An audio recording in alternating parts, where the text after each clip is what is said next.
ক্ষোভের আগুনে জ্বলছে পাকিস্তানের জনগণ। ভারতের আগ্রাসনের প্রতিবাদে দাঁত ভাঙা জবাব চায় তারা। প্রত্যন্ত অঞ্চল থেকে রাজধানী ইসলামাবাদেও ছড়িয়ে পড়ছে ভারত বিরোধী বিক্ষোভ। একটি স্বাধীন দেশে কিভাবে আক্রমণ চালায় প্রতিবেশী দেশ, এমন প্রশ্ন তাদের।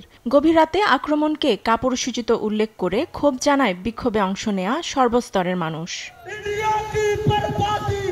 পাকিস্তানের রাজনৈতিক দল পাকিস্তানি মার্কাজি মুসলিম লীগের ডাকা পাকিস্তান জিন্দাবাদ সমাবেশে যোগ দেন হাজারো মানুষ।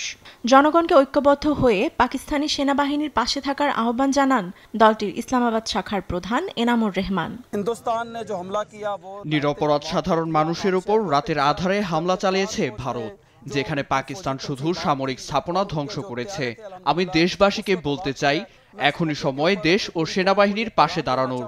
বিভেদ দূরে ঠেলে এক হয়ে মাতৃভূমি রক্ষা করতে হবে। পাকিস্তান সেনাবাহিনীকে সমর্থন জানাতেই এ সমাবেশের আয়োজন বলে জানান দলটির উপতথ্য সভাপতি সেলিম ইলিয়াস। পাকিস্তান সেনাবাহিনীর সঙ্গে সংহতি জানাতে আমরা ঐক্যবদ্ধ।